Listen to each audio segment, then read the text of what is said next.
เทคนิคที่ก้อยจะใช้ก็คือแต้มสีน้ำเรื่องของเงานี้ค่อนข้างจะสำคัญหลายเป็นอย่างจึงเฮาจึงเลือกเวลานี้เนาะในการที่จะมาสังเกตเนาะก็เพราะว่ามันจะเฮ็ดให้ภาพมันมีมิติขึ้นเนาะเรื่องของลักษณะของแสงเงามันเว้าถึงเรื่องของพลังงานเนาะมุมเฮาจะว่านี่ก็คือเป็นวัดลักษณะนี้เนาะ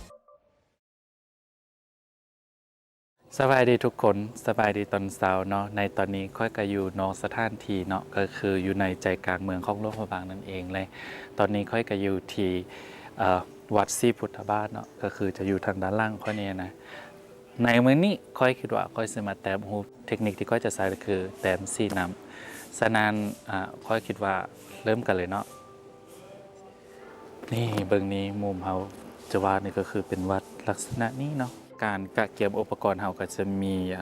บรัชเนาะที่เพื่อจะลงสีน้ำแล้วก็จะมีซ่อเนาะเพื่อเป็นหางเส้นก่อนที่จะเริ่มวางสีน้ำเนาะเรื่องการสเก็ตเอาสถานที่นี้นะก็คือเรื่องของเงาเนาะมันจะเฮ็ดให้ภาพมันมีมิติขึ้นเนาะหลังจากที่เฮาเต็ม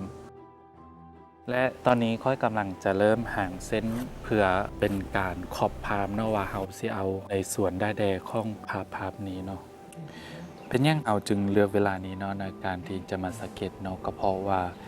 สิ่งนี้เราจะได้เห็นรายละเอียดค่อนข้างจะดีเนาะที่สำคัญอย่างหนึ่งก็คือเรื่องของแสงเงาเนาะถ้าเราประมาณในช่วงนี้เงามันจะแบบบ่ตกมาทางนี้พอดีนะจะสังเกตเบิ่งดีๆนี่เงามันตกลงกับตัวอาคารแต่ว่ามันก็ตกเป็นมุมลักษณะ45องศานี้ในพระพุทธศาสนามันก็ได้คิดมาแล้วเนาะว่าเรื่องของลักษณะของแสงเงามันเว้าถึงเรื่องของพลังงานเนาะนี่คือความน่าถึงของพระพุทธศาสนาในการวางอาคารลักษณะตัวอาคารเพื่อให้แสงเงาเข้าทางได้ตอนนี้เราก็ห่างสเก็ตแล้วเนาะตอนนี้เราก็จะมาลงสีเพื่อให้รูปตัวนี้มีมิติและก็มีความน่าสนใจหลายขึ้นเนาะสุดท้ายค่อยก็ได้ใส่สีในภาพนี้จนแล้วแต่ก่อนที่เราจะจากกันไปนะก็คือค่อยจะขอประชาสัมพันธ์นิดนึงเนาะว่า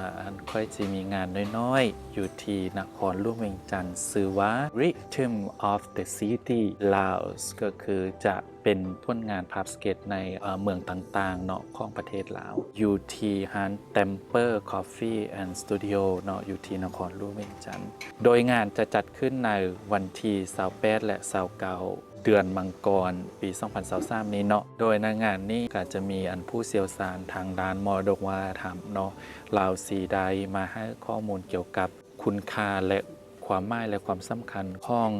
เมืองผู้คนและก็มรดกวัฒนธรรมนี่เป็นอย่างไรเนาะถ้าทานได้เนาะหากแบบมีเวลาหรือว่าต้องการชมผลงานของข้าพเจ้าดังที่ค่อยกำลังเฮ็ดนี่นะก็สามารถไปเจอกันได้เนาะในที่ร้าน Temper Coffee and Studio ฉะนั้นคลิปนี้ขอลากันไปก่อนเด้อขอบใจ